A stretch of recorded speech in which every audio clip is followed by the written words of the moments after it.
Merci par avance pour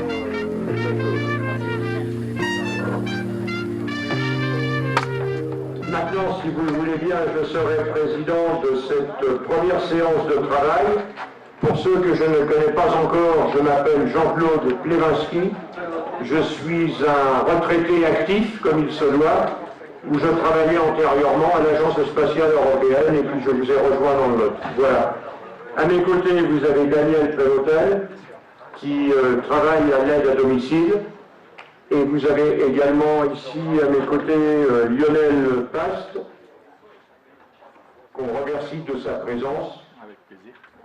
Avant de continuer les présentations, je voudrais passer la parole au maire adjoint de la commune de l'Aisne, M. Paul Pellat, qui a quelques mots à vous communiquer et sans doute aussi pour vous souhaiter la bienvenue. Voilà. Bonjour.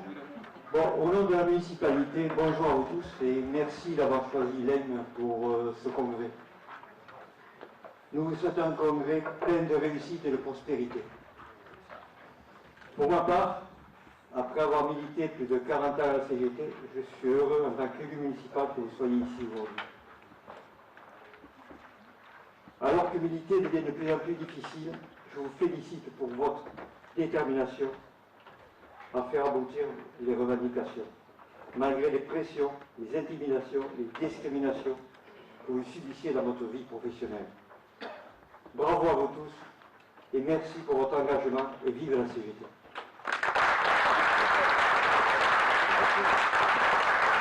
Merci beaucoup. De la même manière, nous pouvons aussi remercier le maire de l'Aisne, M. Marc Tillet, et puis l'ensemble des élus qui nous permettent d'avoir la disponibilité de cette salle. Je crois que ça mérite d'être souligné. Alors, comme je l'ai dit, nous avons des invités. Lionel Pass, qui est le secrétaire du comité régional, qui est à ma gauche.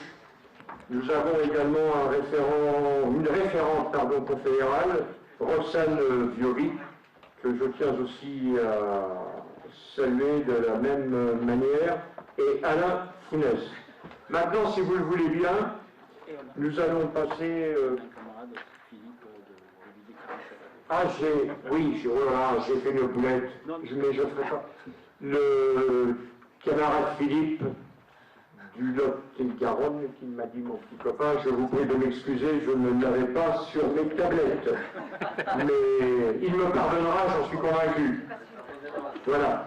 Avant toute chose, si vous le permettez, nous allons passer au bureau du congrès. Le bureau du congrès qui comporte les deux personnes, Fabrice Nollet, qui est, je ne sais pas, quelque part derrière moi, et Jérôme Delmas, là-bas sur ma droite. Si vous en êtes d'accord, on peut voter ceci à main levée. Qui est pour ce bureau du congrès? Je crois qu'il y a-t-il des oppositions? Je n'en vois pas, donc on va considérer que c'est adopté à l'unanimité. Je vous en remercie. Pour votre information, on va quand même aller au-delà et aborder les commissions qui se sont mises en place. Il y a la commission des mandats, où il y a moi-même, Jean-Claude Plevinski, Michel Frébault, Cécile Guyonard et Vincent Buttenbach. Ça, comme je vous l'ai dit, la commission des mandats. Ensuite, nous avons la commission des candidatures, où nous avons Sébastien Renaud, moi-même également, Jérôme Delmas, Vincent Buttenbach et en remplacement de Thierry et de Nicolas Crouzet. Voilà. Et en dernier lieu, nous allons appréhender maintenant la commission des amendements. Mais là, bien évidemment, il y aura un vote, parce que ces amendements, nous proposons Isabelle Bovis, Marie Baloge et Bruno Capu. Qui est pour cette proposition de commission des amendements? Vous pouvez l'exprimer par un vote à main levée. Y a-t-il des objections, des oppositions? Je n'en vois pas. D'abstention non plus. Donc nous considérons que cette commission des amendements est adoptée à l'unanimité. Maintenant, afin que les choses soient bien précisées et au regard des travaux qui vont commencer, on peut considérer que la liste des candidatures qui sont proposées à la commission exécutive a été remise à chacun d'entre vous, puisque vous devez l'avoir, et elle est close dès l'instant où les travaux commencent. Maintenant, concernant les amendements du document d'orientation, et ceci afin de faciliter bien évidemment tous les travaux, de la même manière, la proposition, les propositions qui pourraient être faites, c'est clos, de la même manière.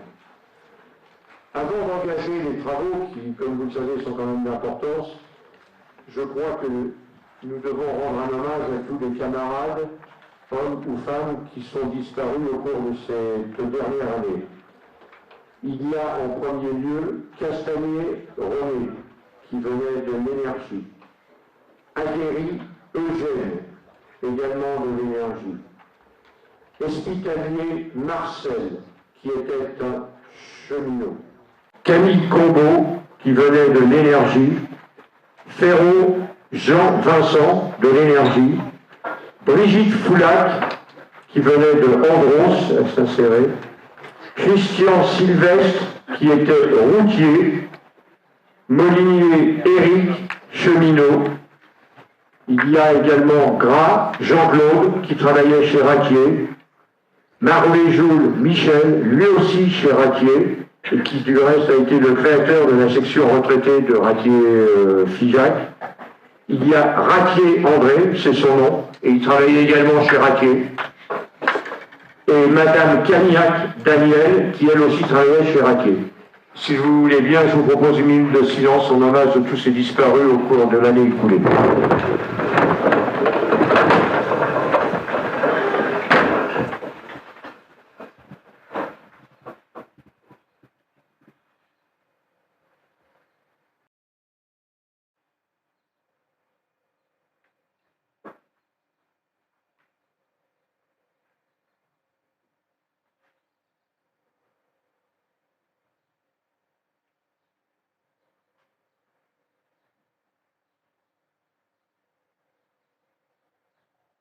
Je vous remercie.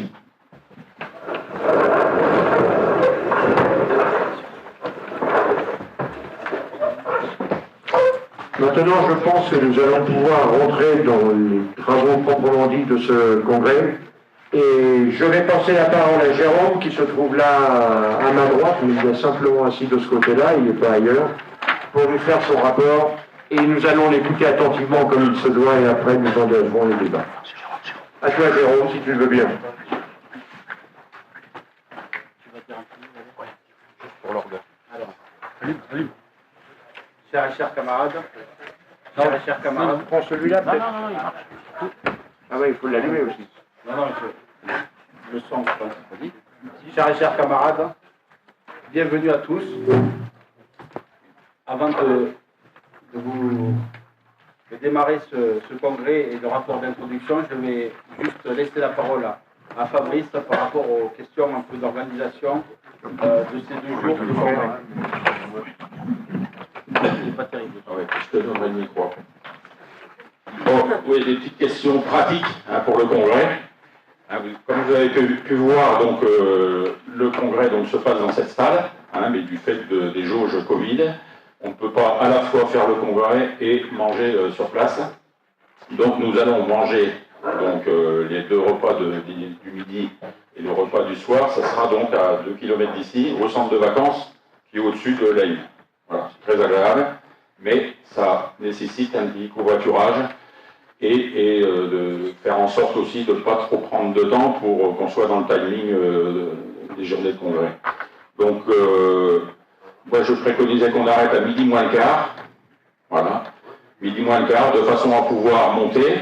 Bon, là-bas il y a la partie bar où vous pourrez donc prendre l'apéritif avant de manger.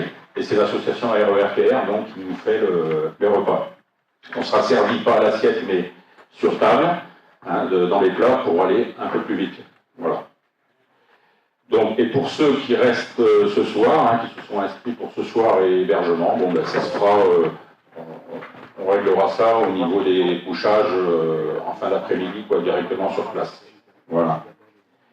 Donc, pour les horaires, donc 11h45, on part d'ici.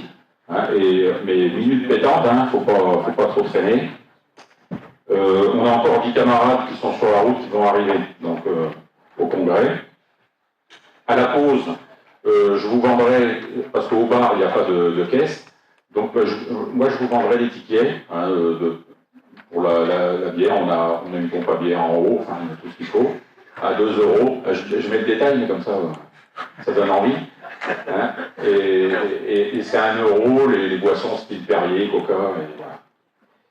Voilà. Après, qu'est-ce qu'on voulait rajouter? C'est tout, hein? Repas, timing. Que la commission des amendements se réunisse maintenant pour analyser les amendements. La commission des amendements, elle se réunit maintenant? D'accord, hein, pour donc étudier les différents amendements. Et voilà, donc à la pause, ceux qui veulent des tickets, j'accepte les chèques, les billets, tout. Je serai dehors, donc voilà. Allez, bon congrès. Et je repasse le micro, il vaut mieux parler avec celui-là parce que l'autre, on a un petit problème. Est-ce que ça marche mieux? Ah, ça marche. Bon, ben ça va alors. C'est parfait, avec la Jérôme. Donc après cette mise en bouche, Fabrice, je vous souhaite bien sûr à tous la très bienvenue à ce congrès, à ce 52e congrès de l'UD 46 à Leyde. En préambule, je vais vous lire le message que nous a adressé Philippe Martinez hier, qui ne sera pas là malheureusement aujourd'hui. Donc je vous lis en préambule de ce rapport d'intro, puisque dans sa lettre également, il y a des choses qui vont se compléter avec ce que je dirai ensuite. Chers et chers camarades, c'est avec un grand plaisir que j'ai reçu votre invitation au congrès de l'UD des 16 et 17 juin. Malheureusement, je ne peux y participer en raison d'engagements pris par ailleurs. Je le regrette car vous connaissez mon attachement à échanger très régulièrement avec les camarades. C'est pour cette raison. Je tiens, par ton intermédiaire, donc moi, à saluer toutes et tous les camarades du congrès de l'UD 46. Celui-ci se tient dans une situation particulière, celle que nous connaissons depuis plus d'1 an, avec ce virus qui frappe la planète. Cette crise a mis en avant les maux d'une société qui résulte de politiques gouvernementales successives que nous dénonçons depuis plusieurs décennies. Casse des services publics, notamment de l'hôpital qui attend besoin de moyens, restriction des libertés publiques, remise en cause des droits sociaux, baisse du pouvoir d'achat, des pensions et attaque contre les privés d'emploi avec la scandaleuse réforme de l'assurance chômage. Ce sont les plus précaires, les femmes et les jeunes qui subissent de plein fouet les conséquences économiques et sociales de cette crise sanitaire due à la gestion catastrophique du gouvernement et surtout du président de la République. La pauvreté augmente notamment chez les jeunes qui se sentent sacrifiés, mais également chez les retraités qui voient stagner leur déjà maigre pension. Macron a débuté son quinquennat en supprimant l'ISF pour ses amis les plus fortunés et 4 ans après, il augmente généreusement le SMIC de 50 centimes par jour, tout en réduisant le montant et les bénéficiaires des allocations chômage. Son surnom du président des très riches n'est vraiment pas usurpé. Notre confédération a travaillé un véritable plan de rupture pour répondre aux urgences de la situation, en conjuguant les questions sociales et environnementales. Notre syndicalisme CGT a donc une grande responsabilité pour organiser la riposte et la mobilisation.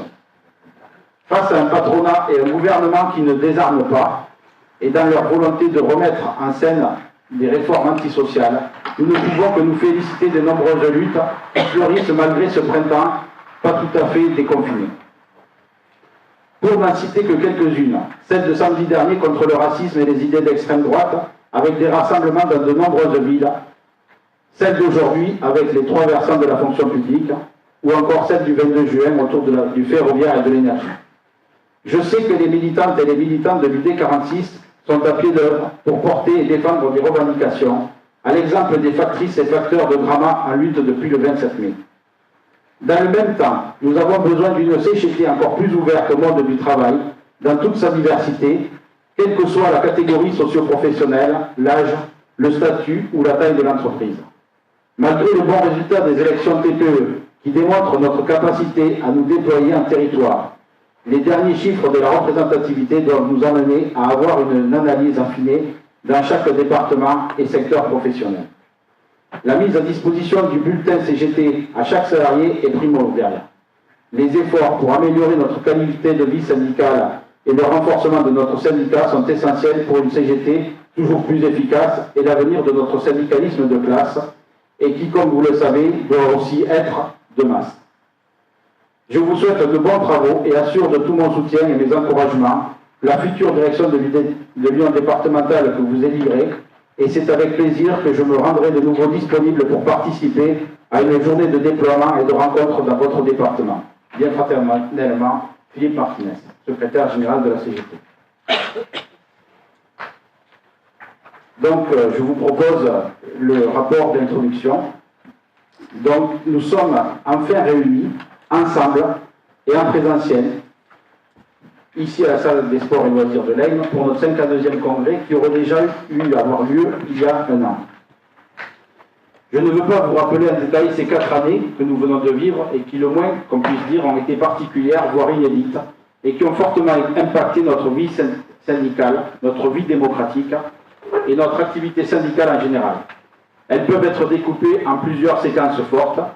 La bataille contre la loi dite travail, El Khomri, Macron, la réforme des retraites et les mobilisations de l'hiver 2019-2020, puis l'arrivée de la Covid-19 à partir de mars et jusqu'à encore aujourd'hui.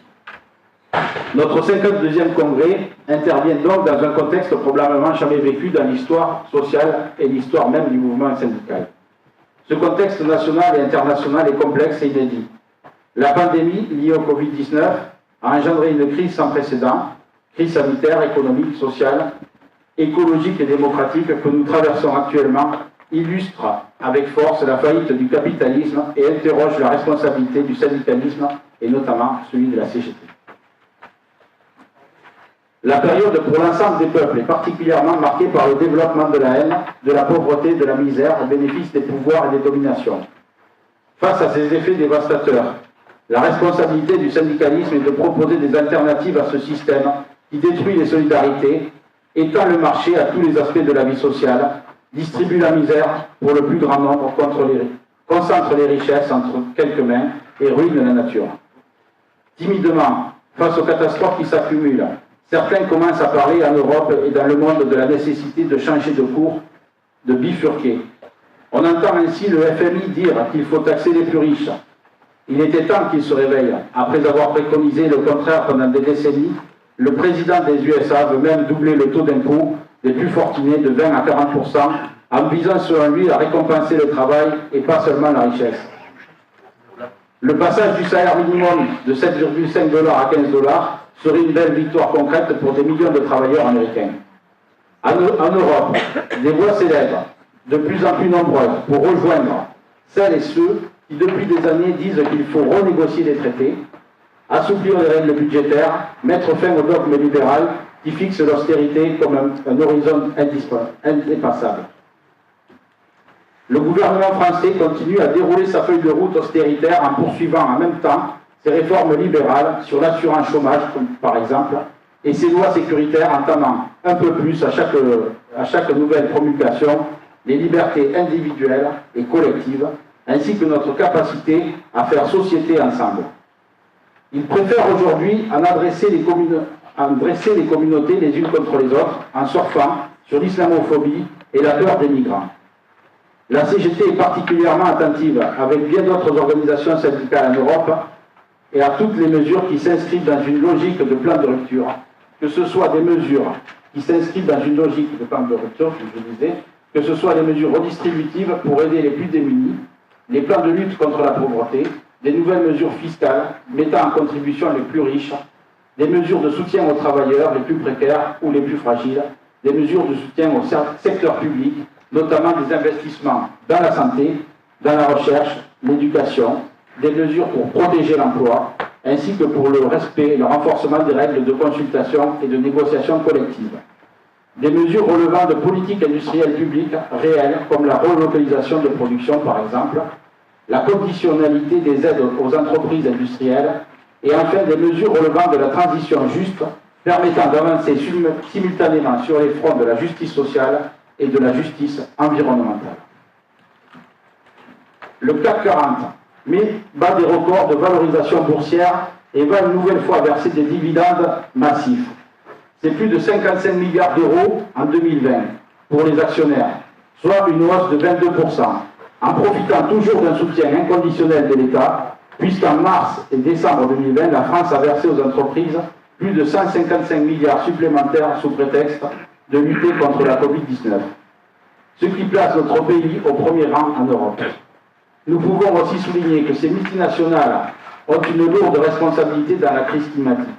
En effet, leurs activités conduisent tout droit le monde vers un réchauffement climatique de 3,5 degrés d'ici 2100, loin de l'ambition de l'accord de Paris qui est de le limiter à 2 degrés.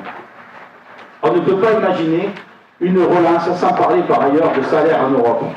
La mobilisation et l'unité du mouvement syndical européen sont essentielles pour obtenir un mode de calcul du salaire minimum et un environnement de mise en œuvre de la future directive à la hauteur des enjeux et des besoins, comme nous l'exigeons avec la CES et ses affiliés. L'enjeu est de taille, faire en sorte que cesse la mise en concurrence des travailleurs entre eux, à l'intérieur même de l'Union européenne, sur la variable salariale. Pour la CGT, l'unité est nécessaire et doit aussi pouvoir s'appuyer sur un rapport de force et une mobilisation pour peser efficacement sur les décideurs européens. En France, la CGT exige un changement de cap.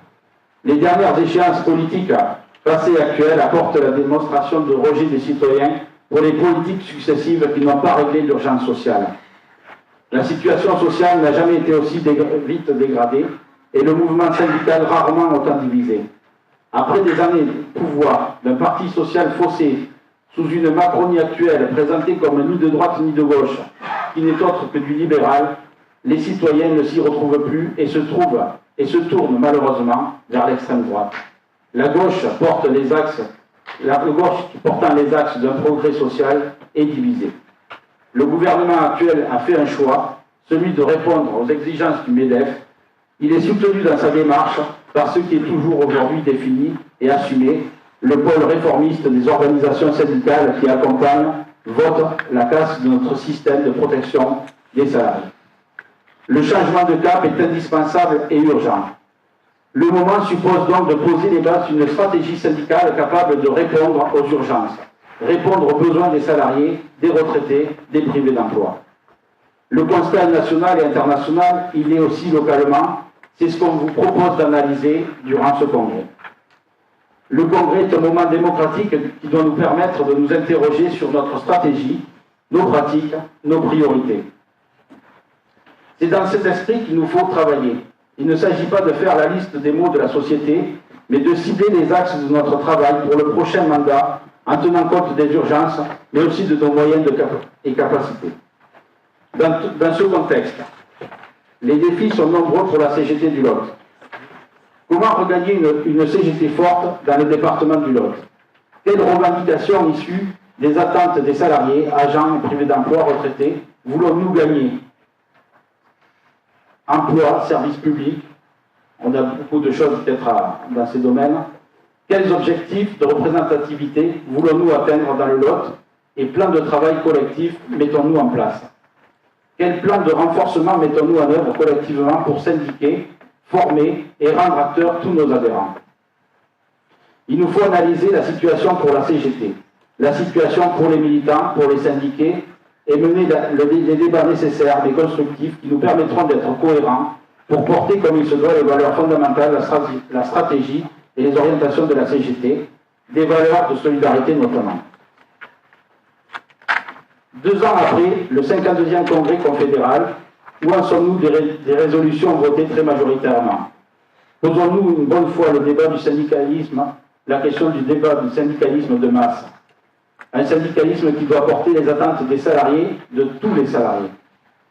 Quel bilan pouvons-nous faire des 4 années qui viennent de s'écouler pour la CGT du Lot? Comment avons-nous tous ensemble mis en œuvre les orientations de notre dernier congrès? Qu'est-ce qui n'a pas fonctionné? Pourquoi? Nous pouvons sortir de ce congrès avec une idée très précise de la responsabilité que nous avons engagée pour le mandat à venir, contribuer à notre échelle au changement de société revendiqué par la CGT, pour répondre aux urgences et aux besoins pour les salariés, les retraités privés d'emploi. Je ne peux pas faire ce rapport sans faire un petit retour sur l'histoire, puisque le 28 mai 1871, il y a 150 ans, la Commune de Paris été massacrés par les troupes versaillaises dans la semaine sanglante. Pourtant, cette formidable expérience populaire, démocratique et sociale, en l'espace de 18 jours, sous une pluie d'obus, prendra des mesures sociales d'une modernité qui font encore écho aujourd'hui. Séparation de l'Église de l'État, instruction laïque gratuite et obligatoire à destination des enfants des deux sexes. Les guillotines sont brûlées, la suppression de la peine de mort débattue, l'interdiction d'amende, les retenues sur salaire opérées par le patronat interdites, la journée de travail à 10 heures, donc réduction du temps de travail contre 15 heures qui était auparavant, le travail de nuit réglementé, mise en place d'une échelle des salaires afin de stopper les écarts de rémunération. Ils sont aujourd'hui de 1 à 860 dans plusieurs entreprises. Mise en place de l'égalité salariale entre instituteurs et institutrices, réquisition des ateliers de production abandonnés par les patrons, en remettant les problèmes du travailleur sous forme de coopérative, fonctionnement en démocratie directe pour l'ensemble de la société, moratoire sur la dette, je ne ferai pas toutes les citations, mais notamment aussi la culture populaire instituée comme, avec l'instauration de cours publics, bibliothèques, musées, théâtres sont couverts, tout ça c'est d'actualité. Toutes ces mesures prises en 1871 témoignent de la force d'anticipation de la commune, de son caractère novateur, les idées de la commune qui se sont heurtées à Adolphe Thiers et à la grande bourgeoisie qui défendait la propriété privée et la domination des possédants, doivent continuer de nous inspirer pour transformer la société en véritable république sociale. Dans la continuité de la lutte des classes, trouvons les sources de notre propre renouvellement. Ce congrès sera synonyme de renforcement, de cohérence, d'ambition et de lutte. Nous devons sortir de ce congrès en se disant que nous allons mettre en place tout ce qui est possible pour créer le rapport de force suffisant pour lutter contre les effets dévastateurs des choix politiques et des exigences du patronat, pour un modèle économique et social contre le capitalisme. Il nous faut gagner la confiance des salariés et leur proposer leur cahier revendicatif, celui en phase avec leurs aspirations et leurs attentes. Arrêtons-nous un instant sur le modèle économique qui domine, ses conséquences pour l'économie et ses effets pour les salariés. Ce modèle ne fait que répondre à une volonté d'asseoir la puissance financière et la puissance des plus riches contre toute morale et contre toute considération pour ceux qui créent la richesse, les salariés. Une austérité croissante et la fracture métropole et territoriale qui s'accentue, c'est la situation que nous vivons dans le Lot. Situation amplifiée par la crise sanitaire que nous connaissons depuis plus d'1 an et qui aggrave donc les conditions sociales des salariés, des retraités, des jeunes privés d'emploi et précaires. Depuis notre dernier congrès, des transformations importantes ont marqué une fois de plus le paysage politique, économique et social. L'élection de Macron grâce à une abstention qui a atteint des records supérieurs à 57%, d'autres d'ailleurs arrivent, les élections, l'abstention s'annonce très importante, a donné le pouvoir à un pur produit de la finance et du capital. Alors que les salaires, les minima sociaux stables ou régressent et que la précarité augmente, alors que le chômage de masse bat des records qu'il atteint les jeunes, les seniors, les femmes, il touche aussi largement les personnes en situation de handicap, alors que les conditions de travail se dégradent sous l'exigence d'une productivité renforcée, avec la mise en place de nouvelles contraintes sanitaires, télétravail, masques, distanciation sociale, après les attaques permanentes subies par les salariés, avec les lois Rebsamen, les lois Macron, El Khomri, loi dite travail, et après bien d'autres réformes néfastes, l'ANI, le télétravail, santé au travail, les retraites, le chômage, l'inspection du travail, la prud'homie, et la succession de PSE engagés sous couvert de crise sanitaire, la Covid à bon dos. Alors que les services publics ont montré leur utilité, les attaques permanentes pour les démanteler se poursuivent, les hôpitaux, les écoles, les bureaux de poste, les transports, les perceptions, l'énergie, en même temps que nos territoires, avec la loi NOTRe, sans parler de la loi 3D et voire 4D, décentralisation, différenciation, déconcentration et décomplexification, autant dire destruction, qui donnera au préfet les pleins pouvoirs et créera des qualifs à la place du calife qui pourront décider d'un maillage des services publics sur un territoire différent d'un territoire voisin, et tant pis si cela ne convient pas à toutes les attentes des habitants de ce territoire. Macron, le président des banques, a promis monts et merveilles aux citoyens. Vous connaissez le programme, droit du travail atomisé, des prestations sociales en chute libre, des retraites individualisées et en baisse, 120 000 suppressions d'emplois dans la fonction publique, et maintenant l'état d'urgence brandi comme un étendard pour museler la population et ses revendications avec la loi de sécurité globale. Avec la crise économique déjà existante, la pandémie a en réalité offert aux dirigeants du grand capital une occasion privilégiée d'amplifier de nouvelles formes de domination et de remettre en cause l'ensemble de nos avancées sociales existantes dans les entreprises. Donc les baisses d'allocations, logement, la suppression de l'ISF, le remaillage complet du territoire, la réforme, tout cela. Derrière tout cela, c'est notre sécurité sociale conquise grâce à nos luttes qui souhaiterait servir sur un plateau à la finance et au capital. La mainmise de la puissance du capitalisme ne concerne pas seulement la France, c'est toute l'Europe qui est sous son joug. C'est à cause de ces politiques antisociales qui s'amplifient aujourd'hui que l'extrême droite, et en France et dans toute l'Europe, gagne du terrain. Les menaces de démocratie n'ont jamais atteint un tel niveau. Ce type de désespoir est le terreau idéal pour le RN et les partis d'extrême droite, comme nous avons appelé à manifester ce 12 juin, et que nous appellerons également à manifester régionalement le 3 juillet à Perpignan. Notre combat, en vertu des valeurs de la CGT contre ces idéologies, ne prend que plus d'importance. Redoublons d'efforts dans nos organisations pour que ces idées soient bannies. La solution, c'est la mobilisation du plus grand nombre, le rapport de force, tout cela, on le connaît. Cela passe obligatoirement par le renforcement de la CGT, par son projet de développement humain durable. Sur notre département, le Lot est resté un département rural, avec environ 70% de la population qui habite en zone rurale. Son taux de chômage augmente comme partout en France et atteint 12,3% de la population active.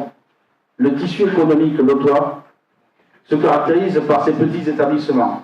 Il existe 21 104 entreprises implantées dans le Lot, dont 10,9% n'ont aucun salarié.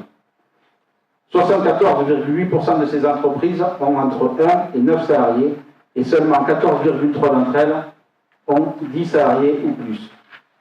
Près de 13 000 salariés travaillent dans les très petites entreprises et on sort de la campagne, donc on avait mené justement tenter de rejoindre le maximum de ces salariés. L'emploi salarié lotois se maintient difficilement en raison d'importantes pertes d'emplois dans l'intérim et la construction, ainsi que dans l'aéronautique, sans compter les milieux de la restauration, de l'hôtellerie, de la culture à l'arrêt depuis plusieurs mois. Les principaux établissements employeurs lotois et l'activité qu'ils génèrent sont dispersés sur le territoire.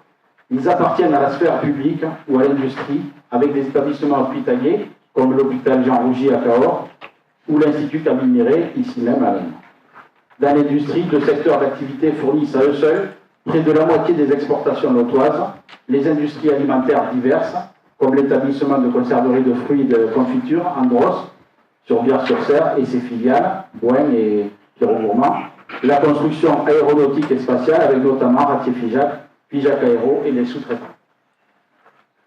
L'agriculture, elle, occupe toujours une place importante, mais le nombre d'emplois agricoles continue de diminuer, avec 7,4% de l'emploi total.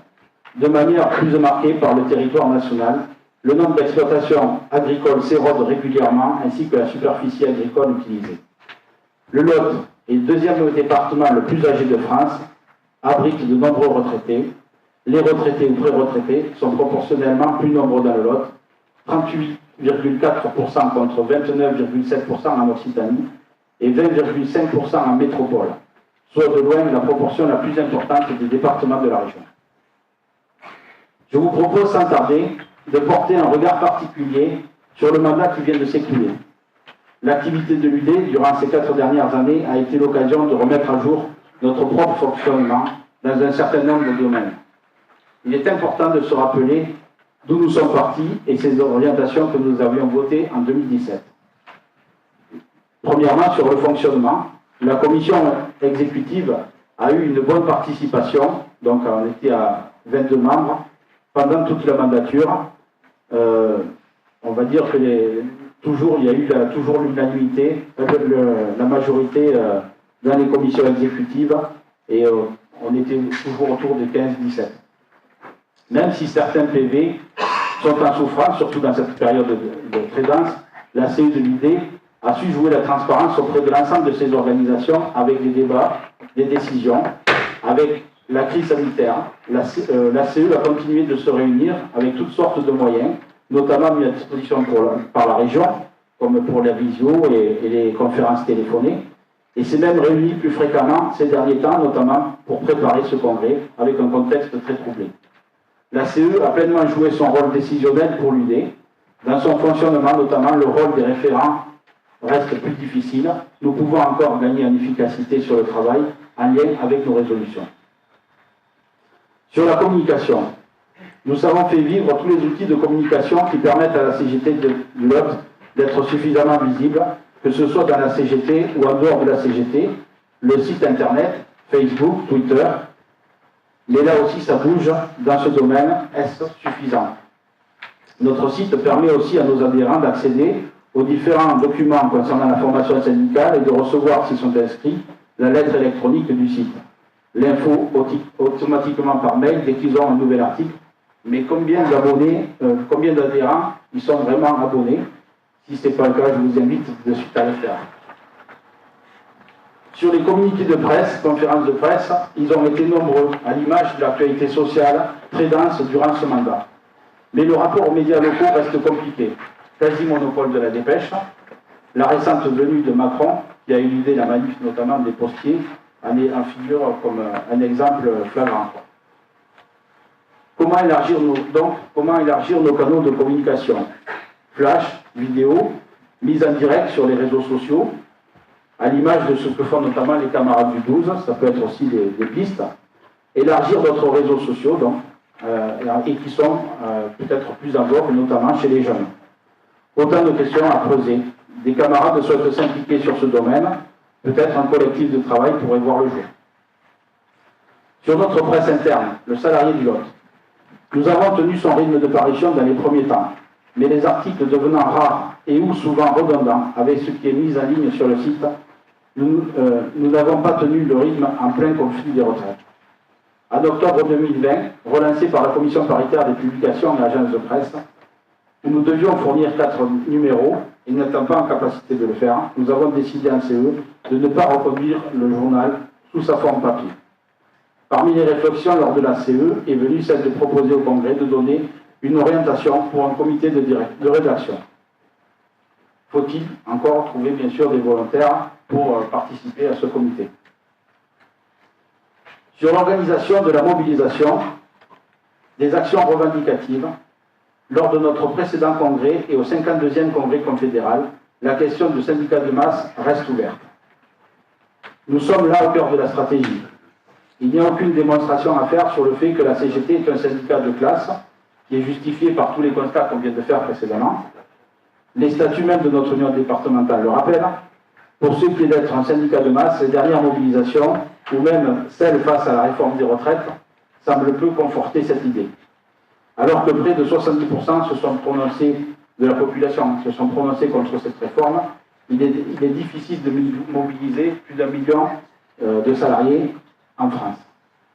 On peut s'interroger, et à notre échelle également, on peut faire le parallèle entre le nombre de mobilisés et le nombre d'adhérents, qui souvent peut être à peine du même acabit, voire même en dessous. On peut donc s'interroger sur la forme, la préparation des actions proposées, mais la question, à mon avis, est à creuser plus en profondeur. Comment arrive-t-on à ancrer nos mobilisations sur les revendications des salariés? Quels débats avons-nous surtout quand nos moyens traditionnels sont mis à mal, notamment dans la période de pandémie? Les changements vécus par les lois El Khomri et Macron prennent tous leurs effets maintenant, comme je le disais tout à l'heure, avec ce que nous craignons le plus pour un syndicalisme de masse, c'est-à-dire celui d'un syndicalisme de salon ou d'institution. Est-ce qu'on n'est pas... comment arrivons-nous à écrire nos propres plans d'action qui établit le schéma de débat avec nos syndiqués pour les rendre acteurs de la démarche CGT, de la consultation à l'élaboration du cahier revendicatif avec les salariés, sans être aspiré par le calendrier patronal, des réunions ou des nouvelles instances que sont le CSE dans nos entreprises et bientôt, malheureusement également, qui vont suivre dans la fonction publique. Et cela bien souvent avec des moyens réduits et parfois en plus la répression. La difficulté à mobiliser n'existe pas que dans le Lot, c'est un fait multifactoriel général. Alors interrogeons-nous sur nos pratiques, nos structurations, notre organisation. C'est aussi par nos actions de formation que nous pouvons reprendre la main. Souvent, nous fonctionnons en contradiction avec les principes de valeur fondamentales de la CGT. Un syndicalisme qui agit avec la base, avec les salariés, et pour les salariés, pas comme nous le voyons trop souvent, un syndicalisme souvent d'élus.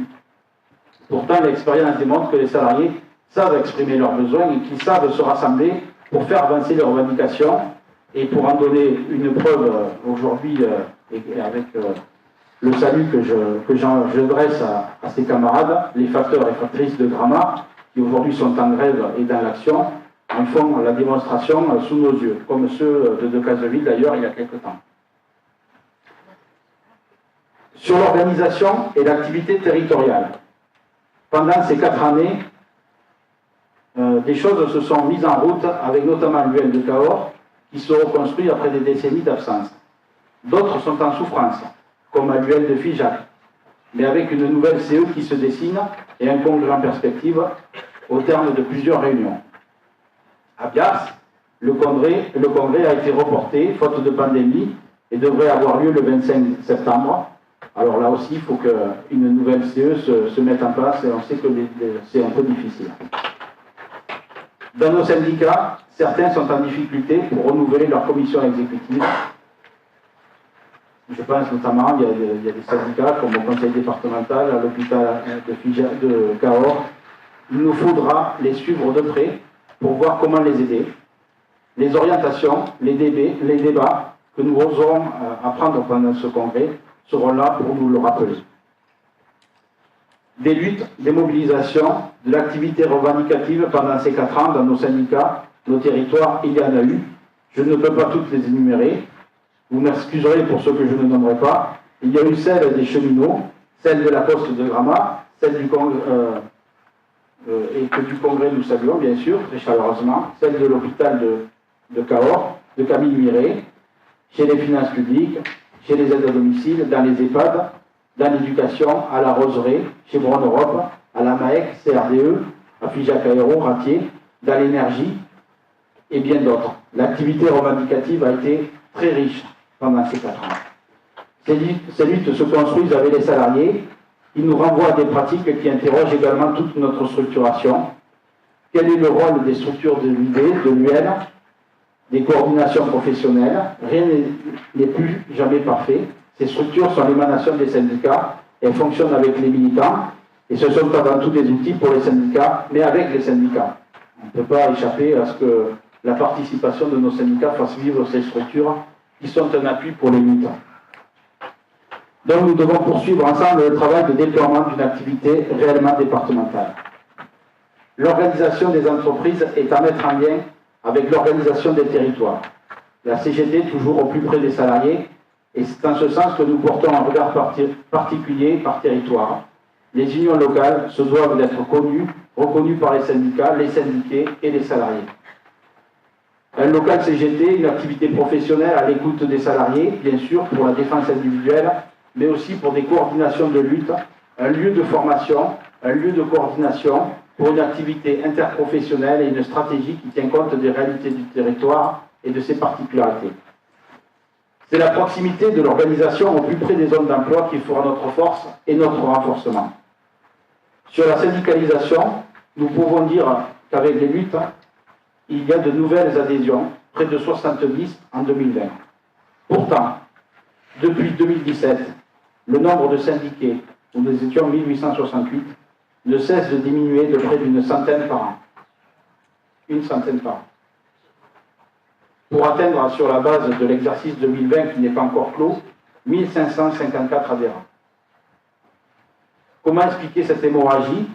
Tout ne relève pas que de la continuité syndicale, même si cela est un point non négligeable, au vu du nombreux départs à la retraite. Il y a certainement un travail à faire pour soigner notre organisation, dans la place que l'on donne aux nouveaux adhérents dans nos syndicats et dans nos UL, lorsqu'ils sont notamment trop souvent isolés. là aussi avec le rôle des multipros dans nos UL. La syndicalisation, certes, c'est s'implanter là où nous ne sommes pas, mais c'est aussi se renforcer là où nous sommes. Concernant la création de syndicats et notre implantation dans les entreprises, nous sommes en progression vis-à-vis de notre dernier congrès. Nous avons de nouveaux syndicats, comme au parc animalier de Gramat, à la DIAS, ainsi qu'à la crèche parentale de Vérac, ou encore à l'hôpital de Saint-Céré, que je salue, il y a Tony parmi nous qui est invité. Nous sommes aussi implantés dans des entreprises comme la coopérative Capel, la mission locale 46, RERTR, je salue également Céline qui est parmi nous aujourd'hui. Voilà, là-bas. Campéole, Ambulote ou Franciaflex par le biais de l'accompagnement CGT lors des élections professionnelles. La solution, nous l'avons pourtant tous à notre portée, améliorer notre qualité de vie syndicale. Sur ce point, la formation syndicale est une pierre angulaire de notre démarche pour les 3 ans à venir. Je crois que nous pouvons tout particulièrement remercier notre camarade Cécile Guillaumard pour le formidable travail qu'elle a mené avec le collectif de formateurs. Sur la commission formation, justement, malgré notre capacité à pouvoir mettre en œuvre un plan de formation ambitieux qui demande du temps, de l'énergie et de la mobilisation de nombreux camarades, nous reculons sur le nombre de stagiaires formés, le faible nombre d'inscrits malgré les relances ont fait annuler un bon nombre de formations. Certes, il y avait le contexte que l'on a connu, mais pas que, parce que même lorsque ça a repris, on a senti que ça a été difficile. Pourtant, sur des sujets qui sont à l'ordre du jour, comme comment renforcer la CGT, où jamais on a réussi à tenir cette formation. Alors qu'on voit bien, elle doit faire partie prenante de tous nos débats aujourd'hui. Pour la CGT et son réseau d'élus mandatés, la formation est primordiale. C'est aux militants et aux élus qui revient la lourde responsabilité de pratiquer notre syndicalisme de classe, celui qui permet de freiner tant bien que mal la stratégie patronale dans les négociations, dans les multiples commissions de travail que le patronat s'évertue à organiser pour utiliser comme bon lui semble nos moyens syndicaux et nous occuper. La CGT et ses élus doivent sans cesse organiser la stratégie et la démarche capable d'affronter la stratégie de nos adversaires. Pour ça, la formation est indispensable. L'UD a mis en œuvre cette orientation, celle qui permet de proposer aux syndicats les outils nécessaires à la hauteur des besoins des syndicats. La commission de formation a œuvré dans ce sens durant tout le mandat, adapté son offre de formation aux besoins, étoffé l'équipe des intervenants. Mais si le collectif de formation se réunit régulièrement, son renforcement et son renouvellement est nécessaire, donc bien sûr, je vous invite à venir le renforcer.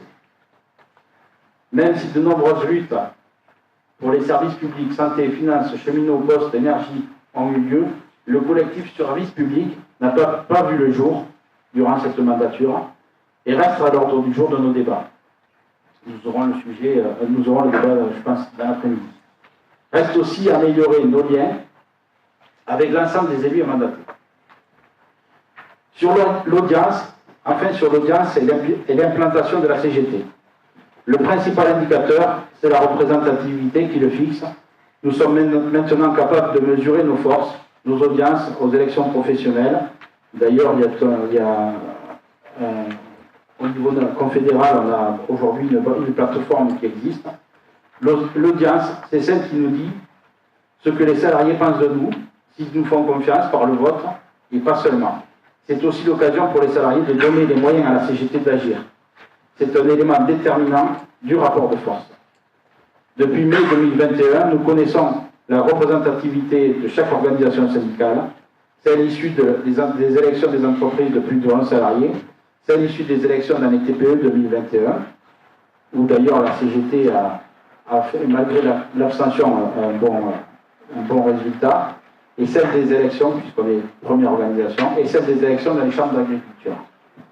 La CFDT est à 26,77% de représentativité, la CGT 22,96%. La CGT a perdu 150 000 voix depuis la précédente mesure et 200 000 voix depuis 2012. Nous devons aller au-delà des bilans que nous pouvons tirer, les analyses partagées avec nos organisations, le besoin de pousser l'analyse sur l'évolution et les raisons de l'abstention qui ne cessent de progresser avant même la mise en place de la loi sur la représentativité. un des premiers éléments effectivement d'analyse, je fais une petite aparté, viennent de l'abstention, qui d'ailleurs fait passer du coup la CFDT à 22,96 à 26,77, tout en perdant quand même 30 000 voix. Nous en perdons 150 000. Donc s'il passe plus fortement devant nous, c'est plus du fait de la perte de voix des 150 000 voix que nous avons encore. Le bureau confédéral propose de constituer un groupe de travail spécifique sur cette question en s'appuyant sur le collectif confédéral élections professionnelles. Un travail d'analyse spécifique sera également effectué avec les fédérations et bien sûr dans nos unions départementales. Les élections, la représentativité revêtent un enjeu prioritaire pour la CGT et les salariés, surtout qui dépendent de ces élections, la composition des futurs conseils des prud'hommes. Des enjeux, la CGT en a. Les militants en ont. Les salariés en ont. Il nous appartient de construire le rapport de force dont nous avons besoin pour gagner. Saluons le travail des militants CGT, leur courage et leur ténacité dans ce contexte aussi difficile qu'il soit. Chers camarades, le Congrès, c'est aussi l'occasion de saluer toutes les luttes passées, en cours et celles de demain. Saluons toutes les luttes qui s'organisent, et notamment celles des factrices et facteurs de drama, en lutte depuis le 27 mai. Saluons la lutte de tous ceux qui vivent des PSE, comme Afijac Aéro ou le groupe Cahors, avec des licenciements dramatiques. Poursuivons la bagarre pour la défense de notre système de protection sociale. Toujours d'actualité, les revendications sur les retraites, les différentes campagnes sur le coût du capital, les besoins de réforme fiscale. Prenons la mesure des enjeux de la réforme des collectivités. Combattons le fléau de la discrimination syndicale, des entraves à l'exercice du droit syndical. Un camarade de l'Éduc est d'ailleurs sanctionné sur Bourdon. Et il y aura bientôt une réaction de nos organisations syndicales avec d'autres. Préservons nos acquis, notre indépendance, nos moyens. Augmenter les salaires, les retraites, les minima sociaux. C'est la seule solution pour relancer l'économie et l'emploi. Certes, la situation est difficile, le monde du travail bouge énormément et nous avons besoin de bouger pour coller à sa réalité, mais malgré la période de crise sanitaire, sociale et économique qui n'est pas finie, nous pouvons être fiers de ce que nous avons accompli, des points de résistance que nous avons engagés et d'un champ d'alternatives que nous avons ouvert et qui semble plus attendu aujourd'hui qu'hier. Alors oui, soyons fiers de nos valeurs, soyons fiers de nos idées, soyons fiers de nos luttes, soyons fiers d'être à la CGT. Ensemble, relevons le défi de construire une CGT plus forte et porteuse de progrès social. Ensemble, une CGT de paix pour un monde plus humain et plus durable. Ensemble, on ne lâche rien. Vive le Congrès et vive la CGT!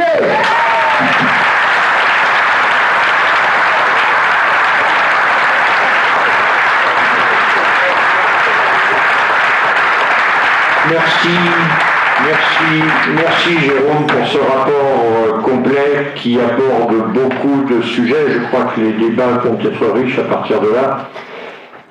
Avant de passer la parole à ceux qui le souhaitent, s'il y a des... J'ai omis tout à l'heure de préciser que nous avions également la présence d'un représentant CGT du spectacle, Romain Duret. Et effectivement, Jérôme l'a souligné tout à l'heure, également de Tony Tagon qui vient de la CGT de l'hôpital de Saint-Céré. Voilà, je m'en excuse, j'ai omis ça tout à l'heure. Est-ce que quelqu'un souhaite compléter ou aborder plus précisément certains aspects qui ont été évoqués dans ce rapport? La parole est à vous.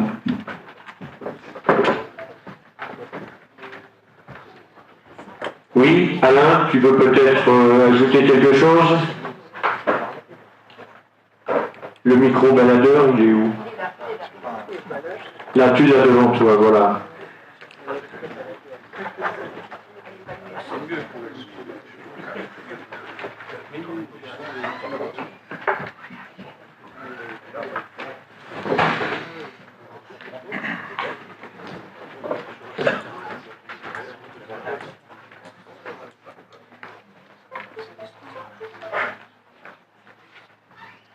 Oui, Alain Millard du syndicat d'AFAT, en ancien front, les PTT.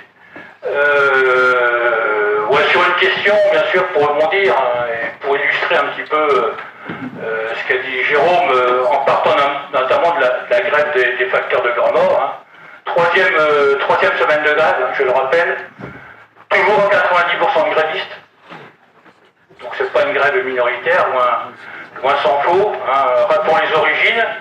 Le 18 mai dernier, grève nationale à la Poste, qui a pas mal marché dans la partie nord et est du département, puisque 50 facteurs se sont retrouvés devant le centre courrier de Figeac, au piquet de grève, de 3 bureaux, La Capelle, Gramat et Figeac.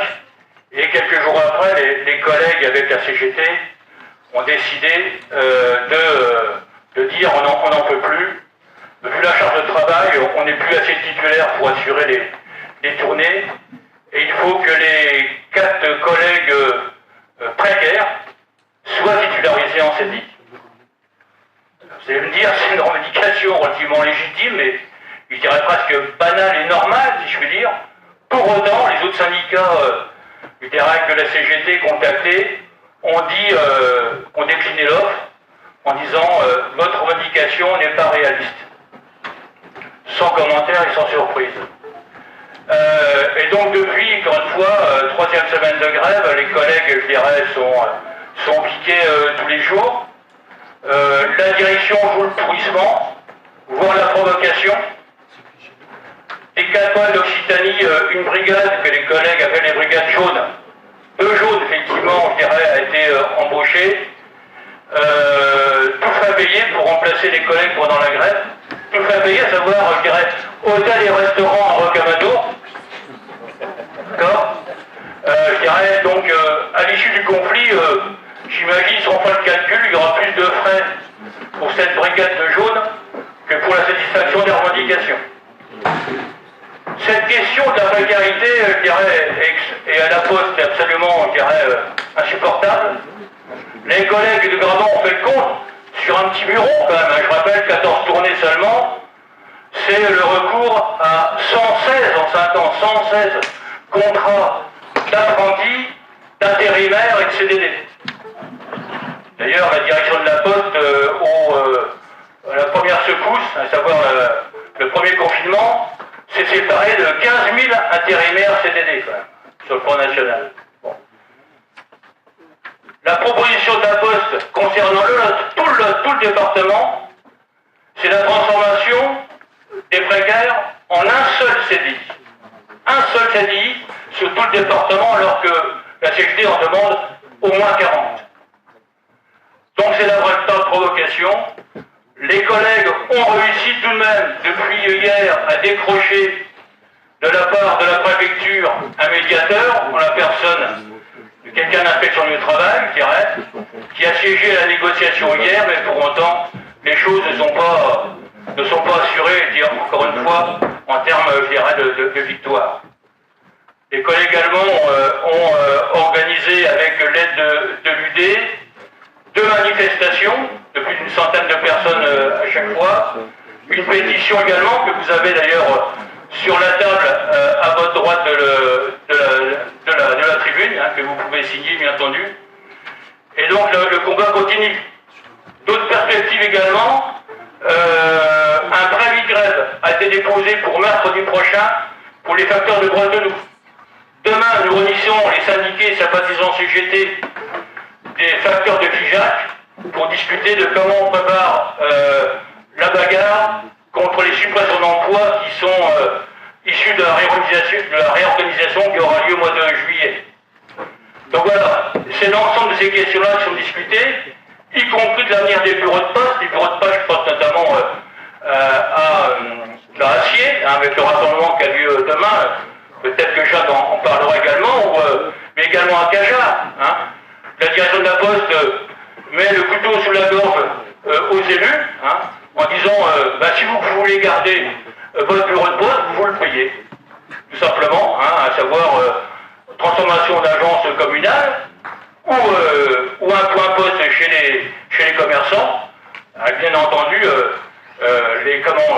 pas les mêmes prestations, hein, c'est des bureaux de poste et la Dadrail, hein, c'est la couleur d'un bureau de poste, mais c'est pas un bureau de poste. Voilà.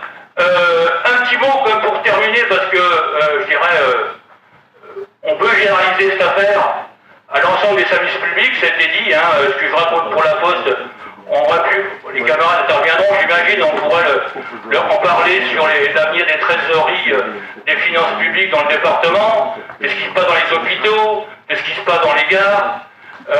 Et donc, moi j'appuie totalement la réalisation et je dirais d'une commission service public, effectivement.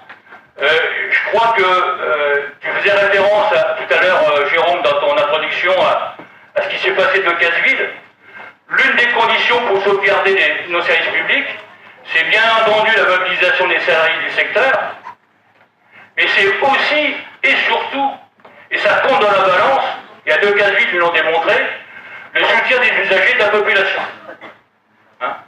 Je rappelle à 2 Casseville, 400 usagers devant un bureau de poste, c'est ce qui a fait plier la direction et les a fait reculer. De la même manière, plusieurs milliers en défense de l'usine SAM, où la question n'est pas réglée.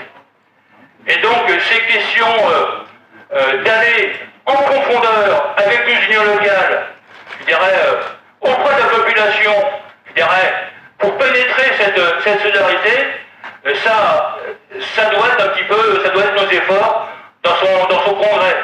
Plusieurs exemples. Moi, j'ai été il y a quelques années, comme touriste syndiqué, si je puis dire, j'ai participé à une assemblée en Ariège, avec une initiative qui avait été faite dans les 3 UL de l'Ariège, qui était quand même pas mal du tout. Hein, sur le marché, le samedi, les camarades avaient installé des stands avec un barnum, avec une grande carte du département où il y avait inscrit de manière précise l'évolution des services publics, bureaux de poste, perception, hôpitaux sur 20 ans, et on voyait le dépérissement des services publics sur 20 ans, effectivement, hein, avec une discussion, un débat avec la population, avec les élus de proximité, tout ça se terminant, bien entendu, c'est pas ce qu'il y a de plus difficile d'organiser avec l'éternel apéro pique-nique. Je pense que c'est ce style d'exemple qu'on pourrait, je dirais, organiser, avoir comme objectif d'organiser dans nos UL, bien entendu, et ce qui nous permettrait, y compris, encore une fois, de discuter du renforcement de la CGT auprès des populations et auprès des salariés de nos localités pour permettre d'arrêter l'hémorragie de nos effectifs. Merci Alain. Si vous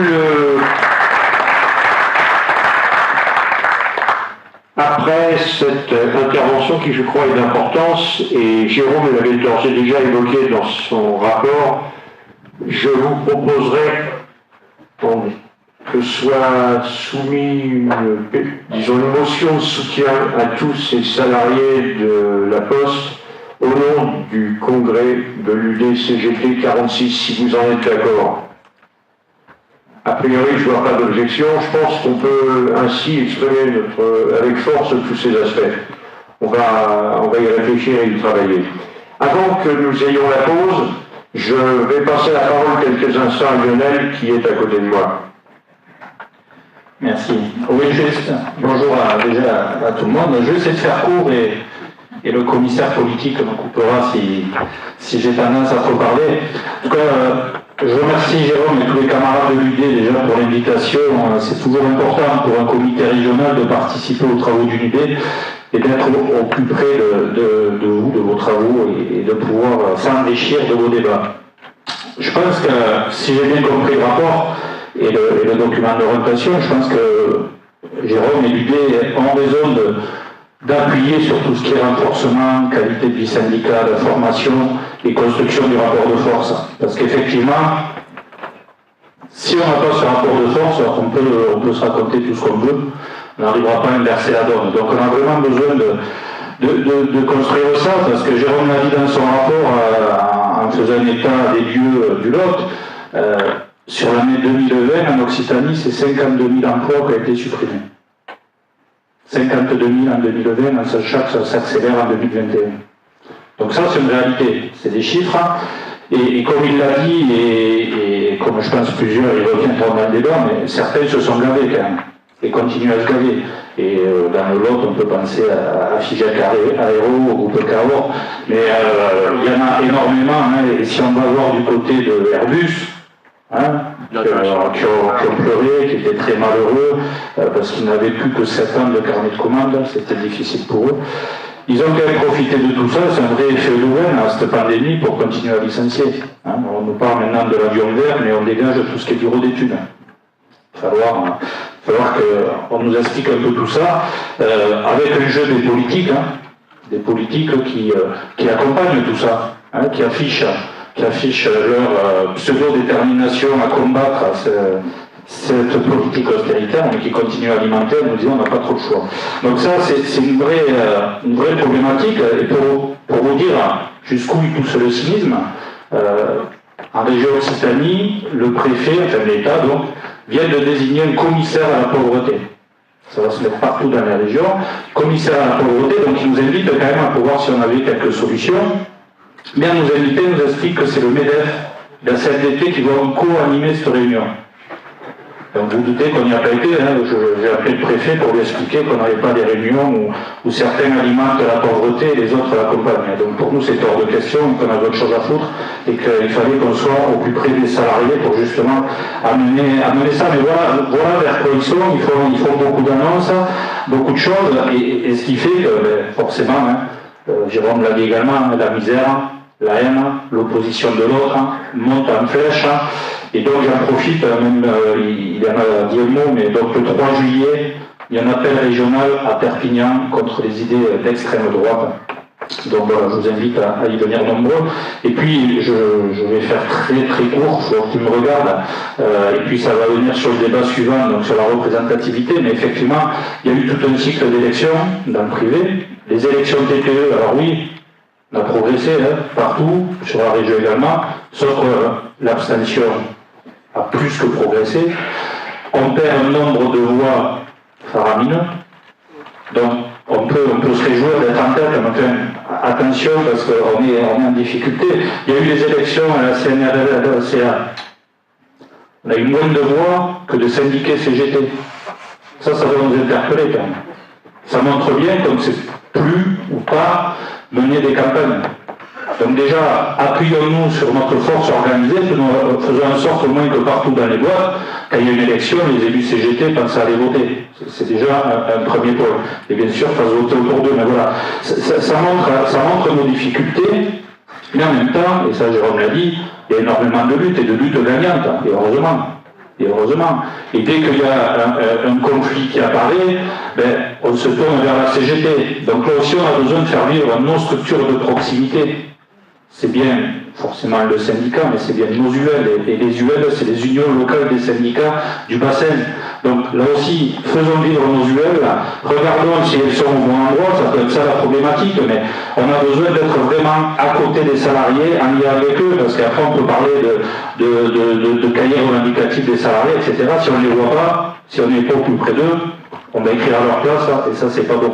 Donc soyons à côté d'eux, et effectivement c'est bien tout l'enjeu de ce congrès de continuer, puisque vous n'allez pas démarrer, vous y êtes déjà, mais de continuer ce renforcement, renforcer la QVS, la formation, Jérôme l'a dit, mais c'est plus qu'important. C'est plus qu'important cette formation, parce que sinon on n'ose pas les débattre, on n'ose pas les discuter avec les salariés. On a besoin d'être formés, on a besoin d'être convaincus. Sur des propositions, on en a plein, mais la sécurité sociale professionnelle que porte la CGT, c'est pas rien. Je dirais, il y a début 2020, c'est Édouard Philippe qui l'a mis en place. Quel a mis le chômage partiel? C'est la sécurité sociale professionnelle. Alors bien sûr, il a pas mis au niveau de ce que nous on entend, mais ça a permis que des milliers de salariés ne perdent pas leur boulot tout en restant à la maison. Donc on a vraiment besoin de creuser, et là, les milliards, ils les ont trouvés. Comme nous explique qu'il n'y a pas d'argent, comme nous explique aujourd'hui là, on est obligé de faire l'assurance chômage. Il nous l'explique avec des larmes dans les yeux, comprenant on n'a plus d'argent, comment on va faire? Il faut inverser ça, on a besoin d'inverser ça, et encore une fois, c'est le rapport de force. C'est vraiment une cohésion dans la CGT qui nous aidera à tout ça. Voilà, je ne vais pas faire plus long, je vous interviendrai plus tard. Merci beaucoup. Merci Lionel, c'est très bien. En fait, il pose les prémices, si j'ose dire, du débat que nous aurons après la pause que nous allons faire maintenant sur la représentativité. Et je crois que comme ça, on va pouvoir enrichir tout le débat. Donc, on va faire une dizaine de minutes de pause environ. Oui, c'est ça, 10 minutes, un quart d'heure. Et vous avez comme ça tout loisir de pouvoir, auprès de nos stands partenaires, avec Home 85, la Massif, Diagoris, Émergence, et également la Libretech qui est à proximité, de pouvoir vous informer, vous renseigner et les contacter. Voilà, je vous remercie. Et là, j'ai écrit que j'ai oublié également. Voilà, vous avez 10 minutes et reprise des travaux à 11h. Merci.